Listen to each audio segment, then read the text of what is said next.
You are now listening to Contractor Talk with Richie Kidwell, the voice for the people. Join Richie alongside co-host property damage attorney Hans Kennon as they bring light to the taboo world of big insurance companies, exposing their tactics and fighting for justice. Hear stories from contractors across the state. Contractor Talk, here to protect homeowners and uncover the truth.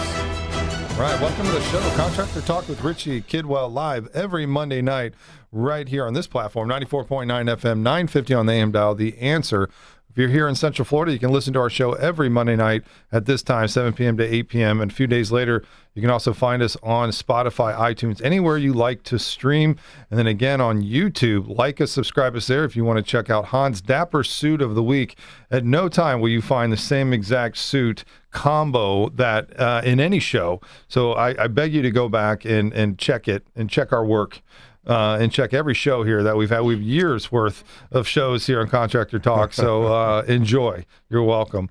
And so we are sponsored by the Restoration Association of Florida. Check us out at raflorida.org. We are a contracting association for contractors by contractors who have then turned consumer advocate as we then open the show here to live radio to put this information out there. I think that we all need to understand the same, remember, right? I mean, contractors' laws are only as good as consumers' law, right? And we're only able to help the consumer as far as we can with what is given with us, whether it be law changes. And in many ways, like Hans deals with as a property damage attorney, that you need a village. You really do, to be able to bring a claim into conclusion. When you file a property insurance claim, there are experts. There's times, there's hearings, there's situations that you have to spend a lot of time, a lot of effort, a lot of money, and be able to bring a homeowner whole. And so that's not, unless you win at trial, can you get these costs reimbursed. It's coming out of the homeowner's pie, where it didn't used to be for 100 plus years. And so it's making all of our jobs more difficult. So we've thought that this is the best way to go, to bring out to a public platform to say, listen, this is how bad it really is. This is how screwed we all got over these last couple of years in law changes. And this is how it affects you. Because not many people made a big uproar. There weren't many people in Tallahassee like us, Hans, going, "Hey, whoa, you can't you can't remove 130 year plus case law, and where it doesn't put the consumer first anymore. It actually puts them last."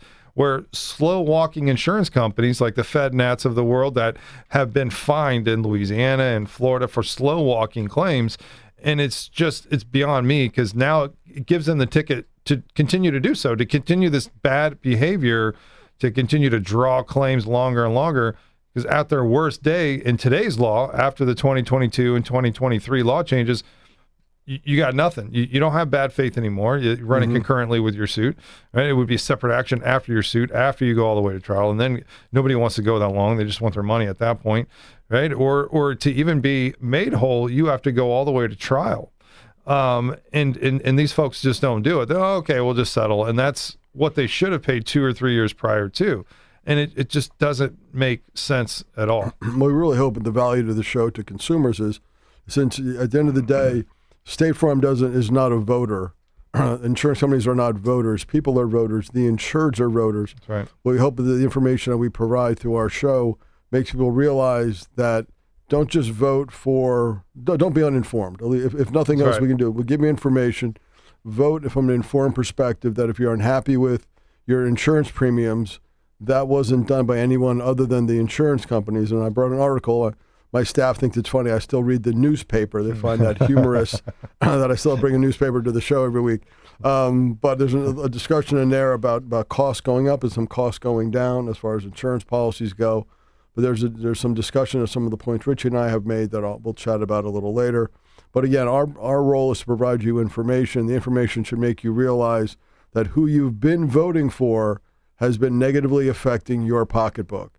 And putting aside Republican, Democrat, all those things, the people who are currently sit in power over your financial future regarding your home are the ones who are taking money out of your pocket. That's right. That's right. Not only is it statutorily, we are statutorily bound, I think, since 1970 to have insurance on your property. So we have to, right? And then enters these greedy insurance companies who then now we've seen through articles in the newspaper, just like this, Hans, and Old School. I think it was both. It was also on the internet as well. But What's that? The reporting of many of these facts that we've seen about these the overpayments, all this to the subsidiaries of these insurance companies to offset, to fit within their narrative. Meanwhile, you have, look at Slide, and again, I'm just more jealous than anything, because I do continue to bring up Slide all the time. I still don't understand how this guy from the whole Enron debacle just has the best luck in Florida. He just, you know what? Let's just move to Florida. Everybody retires to Florida. I screwed up over here. Let me go to Florida. Let me see what's going on over there. And then to just be able to get so much favor as you started Heritage Insurance Company, made $80 million in 8 years with Heritage, and then gets a gift by starting Slide Insurance, starting off with 91,000 policies given to them by the state of Florida. Oh, and by the way, payment up in front, in full, in advance for this for the 91,000 policies that UPC left behind. And by the way, they didn't have to pay any of the claims UPC had. All those went to FIGA. So we're all paying that, of course, no reimbursement there. But yeah, well, now the couple who is the Slide owner and his wife together. Again, this is facts that were out in the paper after she was out shopping, making buying obscene amount of whatever it was, purse and all this other type of stuff. She was out, then called out in the paper because of her new salary. Now, her hubby has now given her a position in the company and is now paying her another $20 million on top of his $30+ million. So together, they are making $50+ million in salary, which is, if you think about it this way, it's $1 million a week is what they're paying themselves, and yet they still have problems paying claims. It's beyond me. Well, I mean, with that kind of money, I mean, who can get by on just $1 million a week? It's hard at that level. It's hard to manage that. There's so many social engagements and so little time for really that. Is. But one thing we talked about regarding the profitability issue was that insurers were essentially overpaying their subsidiaries. These companies they would form for purposes of providing policies and filling out applications and paying exorbitant sums. And one of the articles in the paper talking about their increases, Bernie Birnbaum, you may remember, is a guy who wrote a study. Executive director of the Nonprofit Center for Economic Justice, which studies insurance affordability issues, says he doubts costs will decline, that is premium costs, unless reinsurance companies continue to drop and that the state imposes restrictions on companies that shift premium dollars to affiliated third parties while continuing to report little or no profit, which is what we talked about, which is the report back from November of 2022, which got lost right before all these bad things happened, which is simply that they make these companies up and feed them huge sums, huge per transaction process fees, so they don't make any money and then go back and get more rate increases. Right. Now, if you're an insurance company in the state of Florida, your max profit is 5% of the main company. Correct. And it can be a separate entity. So if USAA or a national company, State Farm, they literally have State Farm, Florida, whatever, all the different names, State Farm, Fire, and whatever. Like Universal has Alder, which is their adjusting arm. So Universal can pay so much money, as much money as they want to Alder, because it's not an insurance company.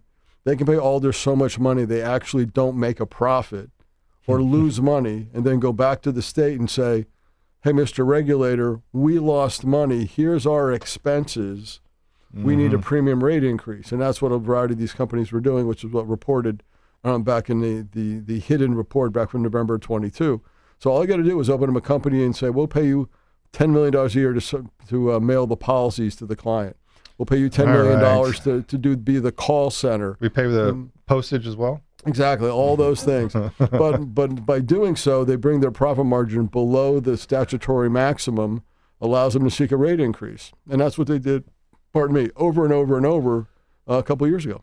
Now, what was enlightening is today was an insurance convention, and I ran into Dr. Frank, and we had him on the show. He was not here physically, he was here virtually, and great conversation that we had. Great conversation today to follow up with that, and he is running for CFO. So talking about the power of voting is, well, we have somebody who's running on the Republican ticket. He understands that many people don't think of a position like the CFO. They're like, oh, Rick, I'm really going to, looking forward to voting for the CFO of the state of Florida. And plus they don't understand that it is the insurance company, how you want to say, boss, so to speak, right? They are, in fact, the overseer of all insurance. That's right. The insurance commissioner is appointed by the CFO. Right. Yeah. And so he has great ideas on change. And so we want to check him out. He's going to be running in the Republican race against the current guy that I forget the name. The guy was appointed after Altmaier, but after the other guy. I didn't. Geez, well, that's crazy. Anyways. But I mean, certainly glad he's gone. And this guy who went to Congress so he can do stuff for the entire United States. Right. Well, that's amazing work right there. Well, the person that's in here now is going to be running again. I have no idea of this of any of the background, but I understand that the folks around, maybe around the bar that we were talking around today, weren't really a fan of who's currently in office right now. And so Dr. Frank is going to be running against him, and great ideas as far as really ensuring that there is, I want to say, just equality on both sides, right? I mean, we always get looked at as contractors, you get looked at as public adjusters within that organization, or as they're over the DFS, the Department of Financial Services, which oversees the licenses of the independent adjusters and the public adjusters.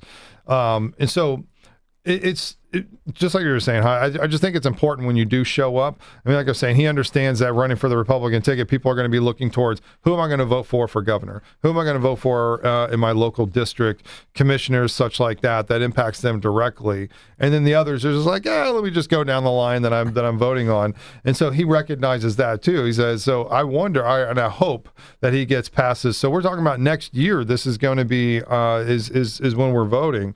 And so I think August is primaries and November is the big race. So we got a lot to look forward to for sure. And so with that, with every show, we always have a great guest for you, and one that is no stranger to the show. He is back for more poo-poo here in the show. Here is Brad with Drain Daddy. What's going on, buddy? Hey, good evening. How are you? Thanks for having me back again. Yeah, man. In case you don't know the poo-poo line, he deals with plumbing. Yeah, your number 2 is my number 1. But, I love it. I love it. He's like a cardiologist. Because they're either electricians or plumbers, right? Proctologist. Well, that's one thing too. But cardiology, you're an electrician or a plumber, so he's actually a doctor, Drain Daddy to you. That's it. I think that's what he should be. Well, that's great, man. How's business? How are things lately? It's crappy, keeping me busy. Still no marketing. So I appreciate the opportunity for you guys having me back. It's always interesting sitting across the table from you two gentlemen, cross-eyed trying to figure out insurance. It's one of the biggest issues that homeowners run into now is, hey, I have water all over my house. Am I going to get this covered, or how do I get whole? So every time I sit across from you guys, I get to learn a little bit. And with all the policy exclusions and limitations and caps that we have, I mean, even like sewer backup is another popular cap that folks are putting on these policies.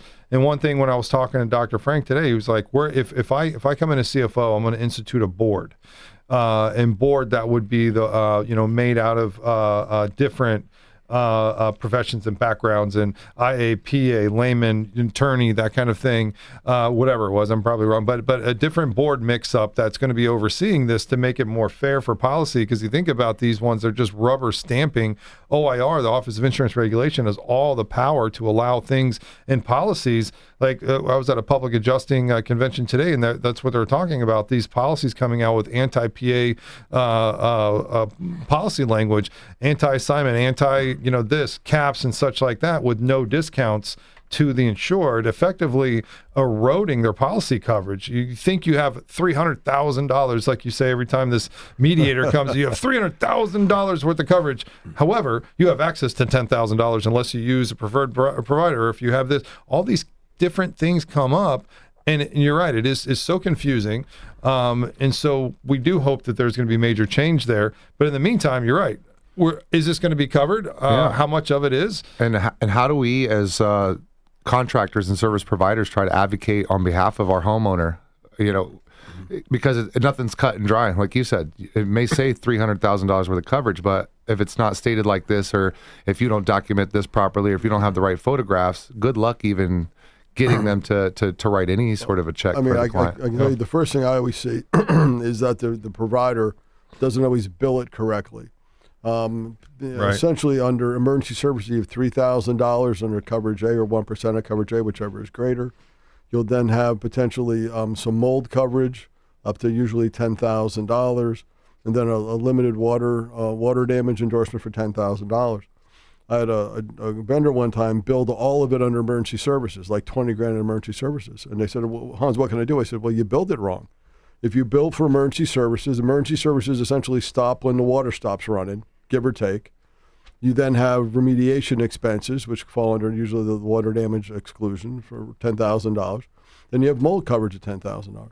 So if you bill it properly, that assists your homeowner and hopefully our listeners who are listening, thinking to themselves, gee, if that happens, make sure they do it right. Yeah. Because this guy ended up having a bill, the insurer had a bill for like $20,000 because they billed it under a coverage that only had a $3,000 cap, and then they were stuck. And they asked me to go after this homeowner. I said, he didn't do anything wrong. I said, you guys billed it wrong. I said, I don't do that kind of work. I said, and honestly, you shouldn't do it. You should eat the bill because you didn't bill it right. So from a vendor perspective and a client Expensive mistake. I know it did. It cost them. Is bill for what the coverage allows. If it allows $3,000 for emergency, and that's a fair number, then that's what you bill. Then whatever is done, you need to break it up into those three silos, 3 buckets of benefits. That allows you to get typically the highest reimbursement rate for the client, which makes him happier with you, makes him happier about the process, and he's not as much out of pocket. Right. That's what I say in these monthly Restoration Association of Florida engagements, where we talk about industry. We'll call it just what's happening in the industry today, and how is it. How can we be better as a whole? And that's one of the suggestions are ensuring that you're breaking up your invoices as a restorer. You come in, you charge up to that $3,000 for the emergency. Then the next, and you have to label it such, emergency mitigation service. That's what EMS stands for, emergency mitigation services. And then you have your dry out portion, you have your mold portion, you have your build back portion, your different portions. And so, but yeah, you have to speak their language, right? I mean, in medical billing, if you don't put in the codes, you don't get paid, right? And that's my understanding of it, right? You have to, it's that specific. And they almost want to do that with property, with this Xactimate estimating. I mean, more and more people are having to turn to this type of estimating just to work in insurance-related claims. They have to use Xactimate. That's what the insurance companies are using, and that's how they can compare apples and apples. Lump sum bidding as a contractor is normal, right? It's $20,250 to replace the roof. But it's one line item, right? It's usually, we're going to replace the roof. It's going to be this. It's going to be green. There it is. Yeah. And so, that's the bill, but the insurance won't accept that. You have it's a detailed line items that are supposed to change along with what the material changes, and by zip code, by service type, those types of things. So it runs an average of all the services, products, such like that, to spit you out the final amount, right? It should be all about scope. Scope populates then, and what Xactimate numbers are going to come out for you to use. And then it allows you to, like I said, just match it up against the insurance company's try at it. And usually they do put that on the homeowner. And I've heard Hans talk about this many times. They say you as a homeowner, they want you to go to work for them. You now work for them, right? They want you to go get 3 estimates. They want you to go and jump all through these hoops to ensure that they then can choose, I guess, the lowest bidder. I don't know how they and why they do it. Of course, and from a plumbing perspective, that just seems ridiculous, right? Right. They just want the water dried up. They want their family to be healthy, and they want to pay the plumber and go back to sleep. Well, I mean, mostly, get the 3 bid concept. I think it's just a distraction. I think it's simply meant for the insured to take their eye off the ball and think they're being productive and helpful while everyone's working against them behind the scenes. The 3 estimate is not in the policy. There's no condition under any of the terms and conditions that require you to go, as I mentioned, adjust the claim on their behalf. Go, let me go figure out what the claim is worth. And well, that's what the adjuster's paid to do, and that's part of the coverage that you pay for. So at no point should you be out going, wait, let me go hustle. No, certain things. I mean, personal property is a little different. You have to dig in a little bit on that, try to find some receipts and do things along those lines. But that's different than actually trying to call contractors and try to get them to give you an estimate so you can take that and fax it over, or mail it over, or email it over to the insurance company so they can then go, oh, thank you, boom, throw it in the trash. They're going to send you what they're going to send you anyway. That's right. Remember when State Farm was all faxing? I mean, and it wasn't. It was just recently where you're finally able to email them everything. And it's astonishing me, and the fax function. Yeah, it's.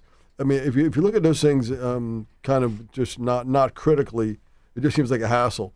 Then you look at all the steps they put in, and it really is truly an impediment to coverage and recovery. Because I mean, just was awesome. He said, "Hey, fax this for me, will you?" Right. I mean, I don't recall the last time I've said that.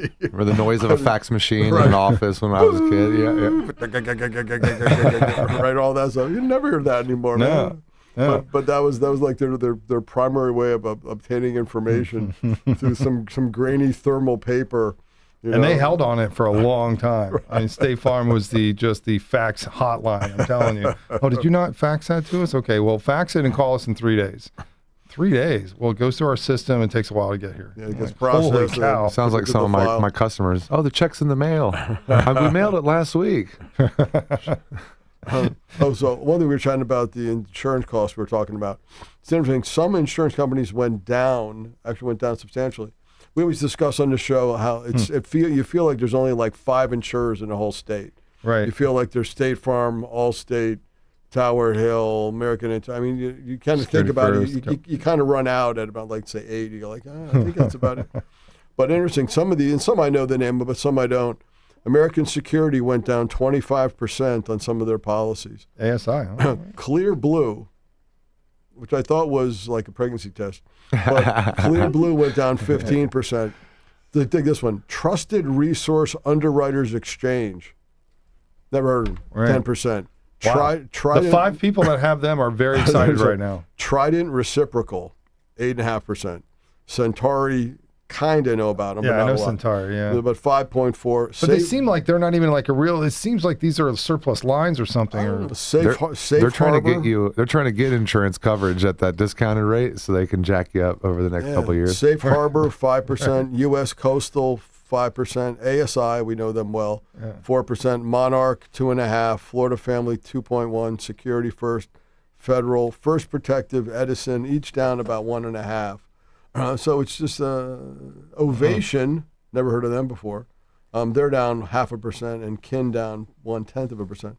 But it's interesting that 0.1%. It's amazing. 0.1%. It's like, statewide. It's like they mail you a quarter taped to a 3x5 card. It's like that kind of thing. But they charge you for the 3x5 card too. Plus 77 cents. You actually owe them 50 cents to get your quarter.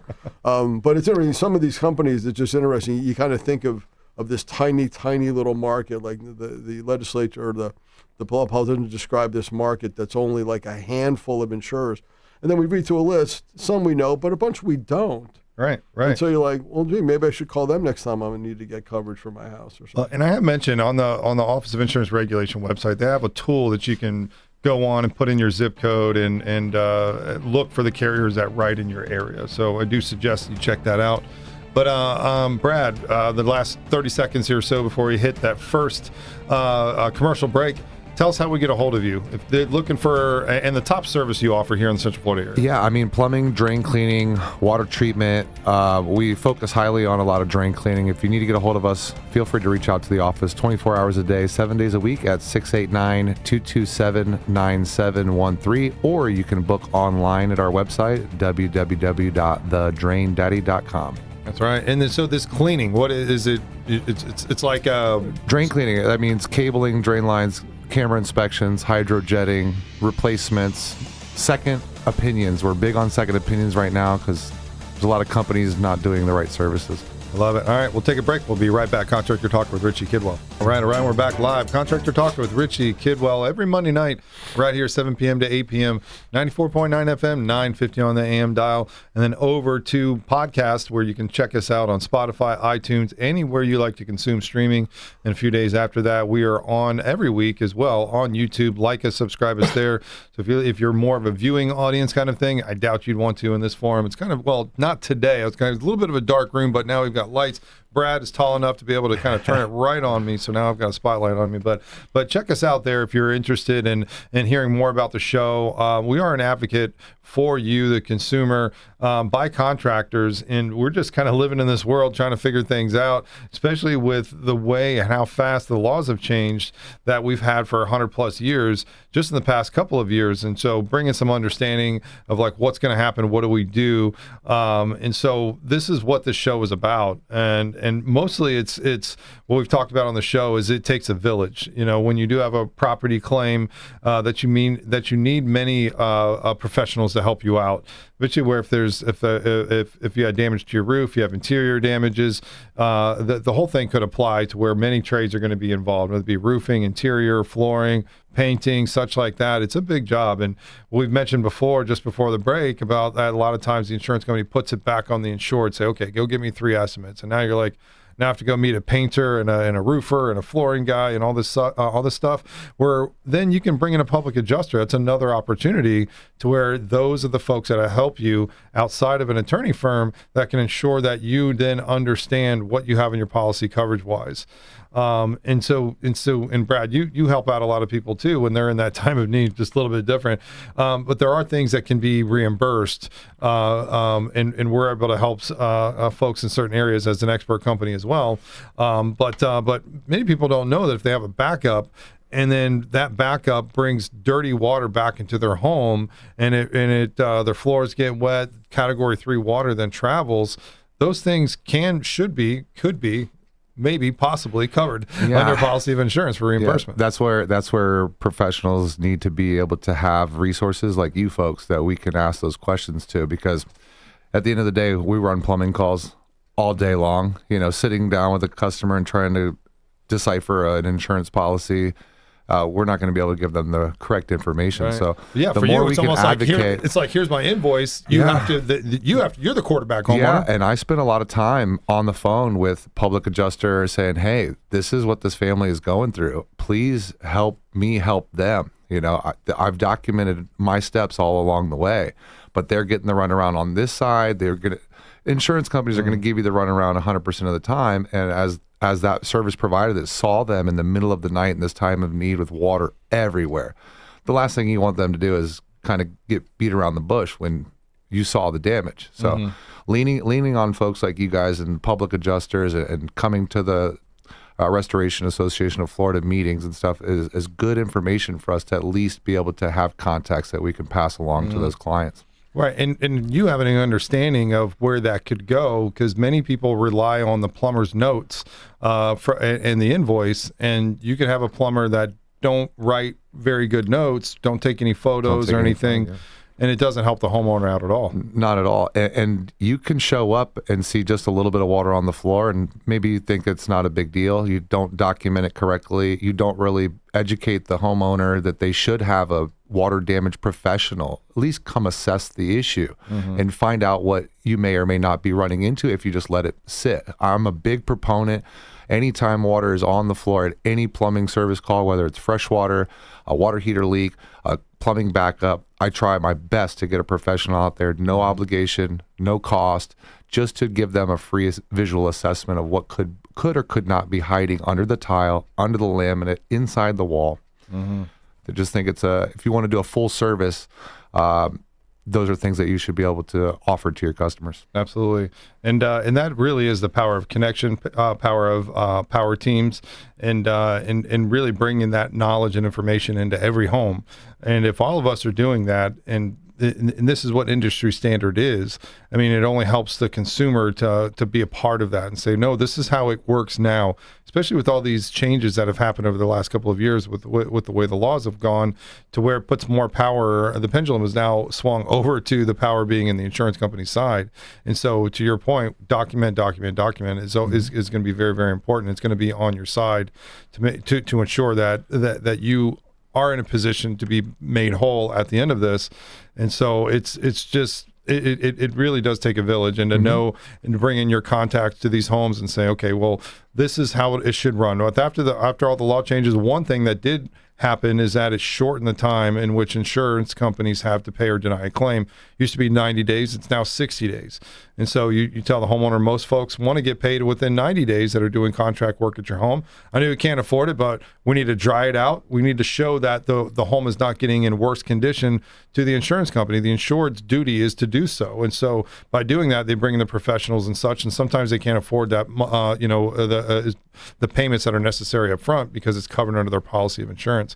And so, but understanding that so you don't kill the claim for the homeowner and then help support them, it's a great call. You bring in up a public adjuster, because then they can tell them, you put them on speakerphone. Hey, tell the homeowner what you could be covered for and what's not. Who do you have? What coverages exist? Send over your policy. Let somebody that's going to advocate on your behalf to at least review the policy, because I'm a plumber and my technicians are plumbers. We're not going to be like Hans. We're not going to go to court and be able to advocate on you through the legal side. It's going to be a 5-man team, and every player on that team has their part. Mine is to fix the water. Absolutely. Then the water damage expert comes in and fixes the water saturation. Then the mold guy comes in and does their testing. That's right. Then your general contractor comes in and puts the house back to whole.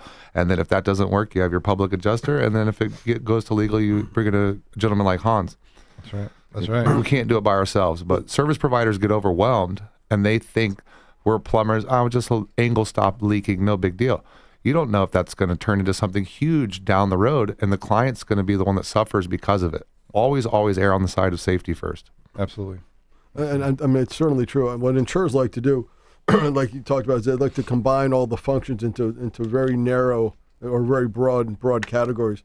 I know when you do auto property work, if you have a dented or fender needs to be painted, they're like, okay, strip it, paint it, and seal it.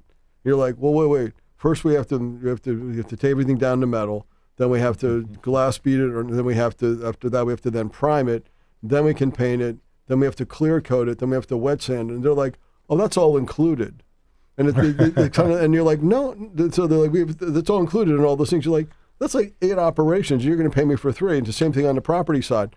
When you say, well, you want to do all these things that Brad talks about, which are the right thing to do, because, I live like I'm going to get deposed all the time. That's kind of how I view my entire life. It's kind of, isn't it true? You're like, yeah, I'd let my kid ride the jet ski, whatever it might be.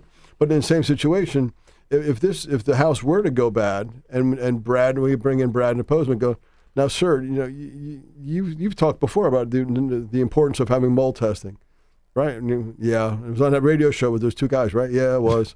But in this case, you didn't do it, did you? No. Why? Because the insurance company wouldn't pay for it. Oh, is that how you make your decision, sir? If the insurance company pays for it, that's the only basis.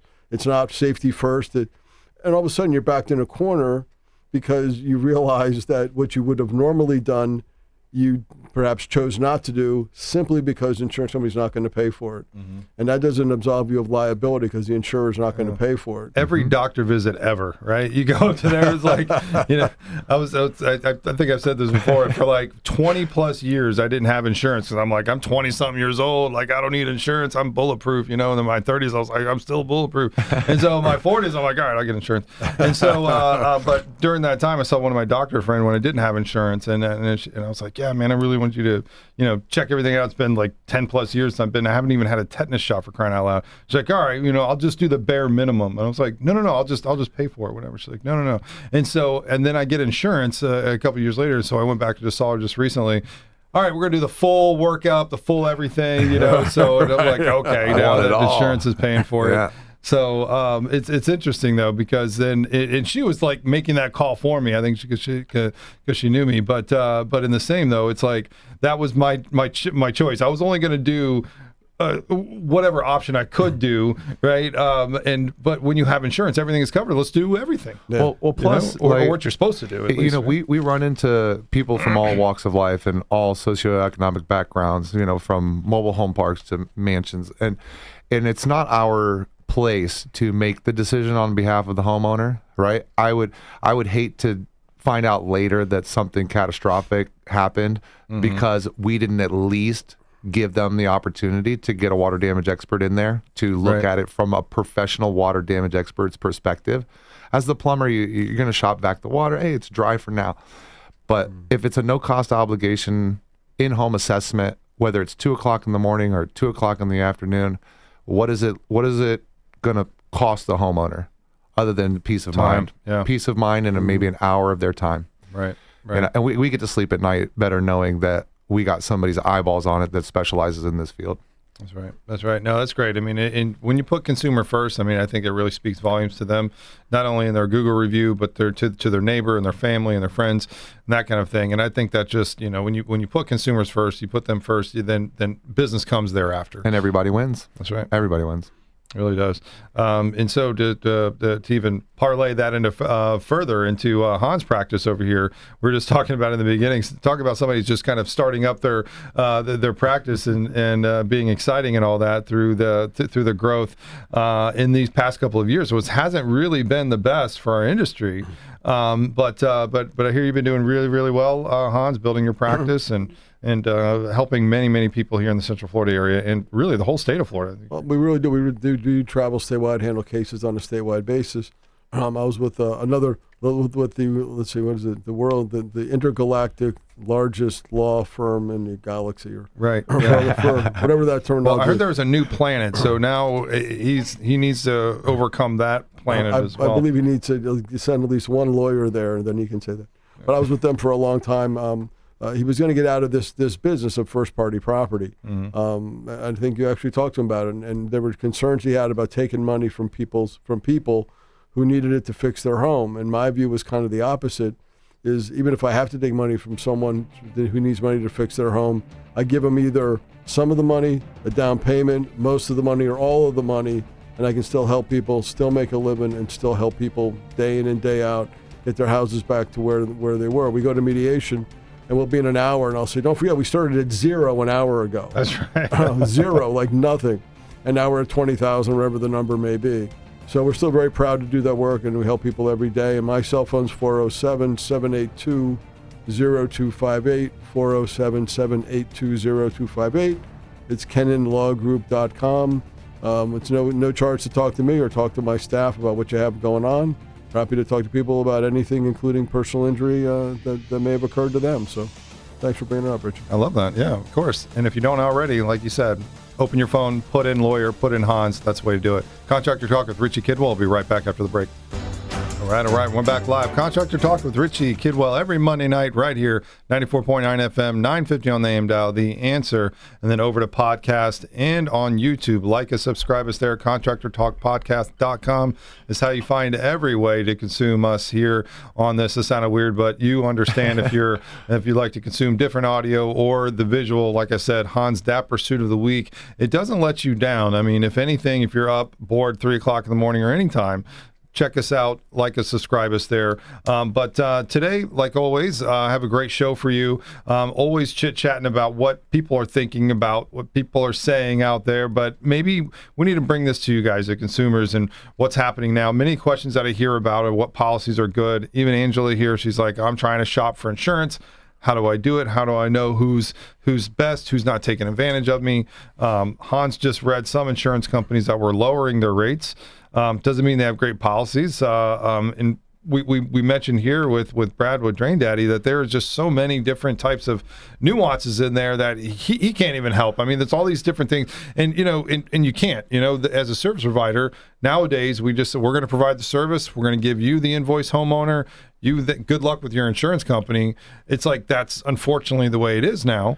With the caps, the 1% matching, we won't pay for accessing the plumbing, but we'll pay for the repairs if you have to rip out the floor to get there.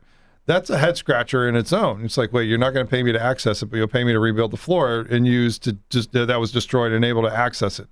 Okay, let's bring this back and now have a 1% matching policy. I'm really confused. Yeah. Right. So that type of stuff is where you bring Hans Kennon involved. This is where you need your public adjusters. You need the whole the whole team. Yeah, and it's part of the service. Today you really have to. It's part of the service. If you're in an industry where you deal with water, or you deal with bacterial growth, or you deal with roofing leaks of any sort, you need to add these other members to your team, because to bring that entire service full circle, you have to make sure that every I is dotted and every T is crossed, right? That's right. You know, it really does. And then those recommendations there are really going to help in that time crunch. Okay, we don't have much time here. You want to ensure that we document this correctly.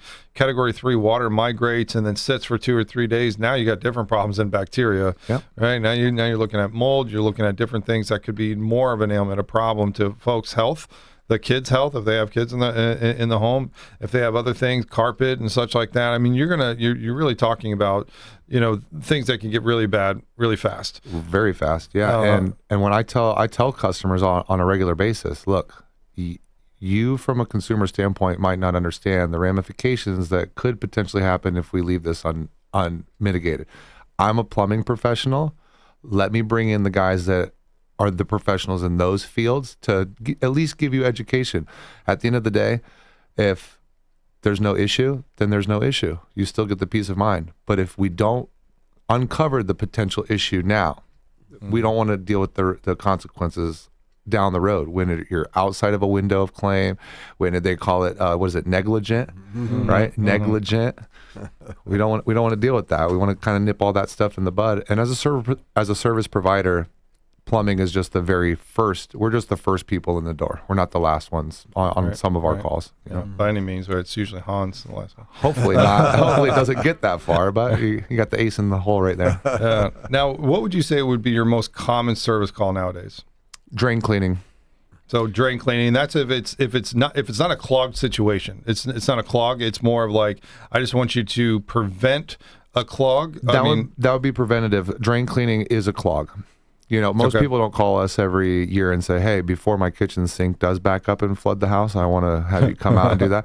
They usually call us, hey, the kitchen sink's backing up and I've got 40 family members coming in an hour. That's usually how plumbing Water's works. not going down. Yeah. They're not preventative. It's more reactive. We usually show up and we cable the drains, restore the drainage to the system, and then try to figure out what caused it, how we can eliminate this either semi-permanently or permanently, and give customers articulable options that they can choose from. Just educate them. Nice. I know I learned don't put not baked potato, mashed potato flakes down the drain.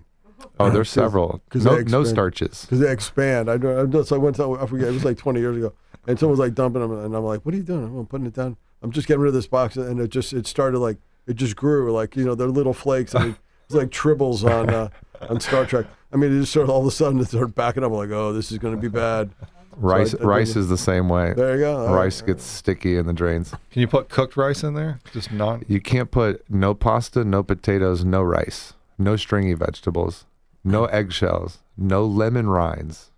Oh. My grandma's probably rolling over right now. Those are all the things that she used to put in there. And my father-in-law was a plumber for many years, and he hates Charmin toilet tissue because it's so thick. Oh, I love it. Well, it keeps the trucks moving up and down the road, man. But he's always talking about whatever you don't buy. I think it was Charmin, whatever the heavy, the thick, the triple ply. Triple ply. Mm-hmm. He's like, man, that was bad. It's bad for the toilet. Well, the new thing now is all the wet wipes. Dude wipes, all the dude wet wipes. They say flushable on them. The toilet will eat it. The drains will not. No. Especially cast iron. That's like the biggest issue that we have with landlord tenants is the wet wipes. Wet wipes. Really? You have to tell them, dude, no more dude wipes, man. The worst part is when they're on the back of the toilet tank and you ask them, do you use wet wipes? No, we don't use them. You go out to the truck to get the state, you come back in, they're no longer on the toilet tank. Yeah. They just don't dissolve. Anything that you can't pull apart when it's wet, should not go down the drain. A toilet drain, especially. Like how about a teddy bear? We had a discussion. I represent a guy up in Marion County where somebody stuffed like a teddy bear, or somehow the teddy bear got down a drain and jammed the drain, and it backed up. He was at the low point on the street, and it backed up into his house. And when the city came out there, and the county, Marion County came out and they said, oh yeah, it was a teddy bear. Someone that got in the drain. I was like, really? It was really a teddy bear? He was like, yeah, it was really a teddy bear. You'd be amazed at stuff that you'd think wouldn't fit in a toilet that you pull out of people's drains. Yeah. Like, wow, that was a Valentine's Day gone wrong, I think. Oh my goodness. But now outside of that, what are septic tanks still a thing these days? I don't hear much about septics. Yeah, actually, still in the state of Florida, I would say about 50% of homes are still on septic tanks. 50? Now, Wow. yeah, it's crazy to think that, right? I would have felt like 5. Well, Like it used to be as the cities started to spread out, and we're running into a lot of this in like Eustis, Umatilla, as Orlando becomes overpopulated and neighborhoods spread out. Let's say you want to buy 5 acres and you want to get away from town. There's no infrastructure there to run municipal sewer. So the easiest thing to do is septic. And eventually, as those areas grow and neighborhoods get built around them, this municipal infrastructure will come through. We're dealing with that right now in Domerick Hills over in Maitland, where they're converting all of those streets in Domerick to sewer. Now, it used to be you had the option to convert to sewer, or you could stay on septic for however you want it. Now they've instituted a 12-month rule, where you have 12 months from the time that they say that this system has been inspected and passed and you have your riser in your yard to convert, or you get fined. So the tie-in in 12 months? Or 12 months or you're going to get a fine. We have one customer that literally, new construction build, they had to put their septic system in to get their CO, knowing that they were getting ready to do this infrastructure project. Wow. Their septic system is less than 12 months old, and we just filed permits to abandon it and tie into the city connection. Oh, man. Sweet, super sweet couple, but it sucks having to pull that stuff. And out they there. bear the cost of that? Of course, and an impact fee from the city for putting in the lateral. Yeah. Wow. Yep. Yeah. Wow. I hate those types of situations that people are kind of put in between a rock and a hard place. Now, that's just one house in that neighborhood. The majority of those homes are much older, and their systems are old concrete tanks, and it's probably going to work out best for them in the long run to be tied into a municipal sewer. They don't longer have to maintain a drain field. They don't have to worry about having this tank pumped every so often and all of that stuff. So it will help out. Just the Kozaks are in an unfortunate situation where we have to pull out a brand new fiberglass tank. And unfortunately, you have to give up having the one area where the grass is really green. Right. More green than the rest of your old grass. vegetable garden. Now, my first house had a septic tank on it, and every couple of years you'd have to get some work done on it. So it's definitely something you have to maintain. There's a huge misconception that there's a lot of septic companies out that when the tank fills up, they come out, they pump it, and then they tell the homeowner that the drain field is bad. They're drains just like all of the other drains in the house. I really kind of nerd out and try to figure out what the problem is within that drain field and try to repair it.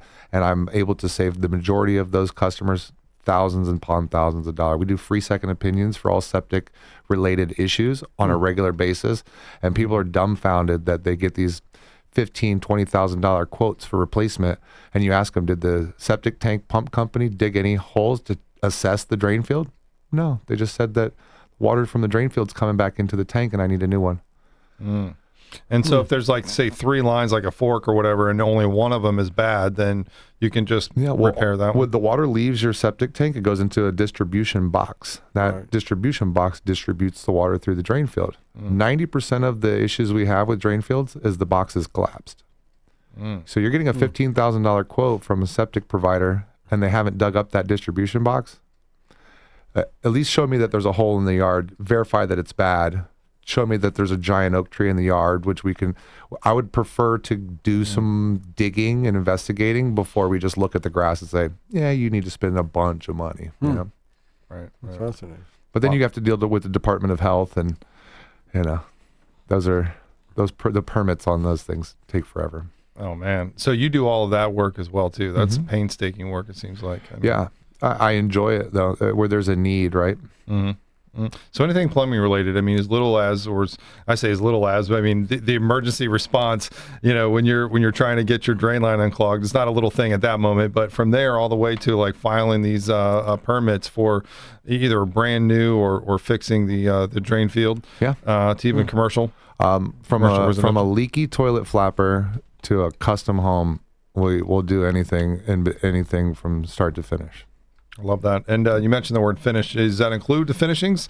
Of course. Yeah. We trim it out. We can do remodels. We do a lot of real estate transactions. We help a lot of homeowners that are maybe have some financial trouble and they really need to sell this property. But the home inspector comes in and finds some deficiencies that need to be fixed. We will do those repairs and agree to get paid at closing to try to help some folks out. Repipes, water heater replacements, things that won't pass inspection, won't get insured. Yeah, we'll take care of that and just say, hey, pay us at the closing table.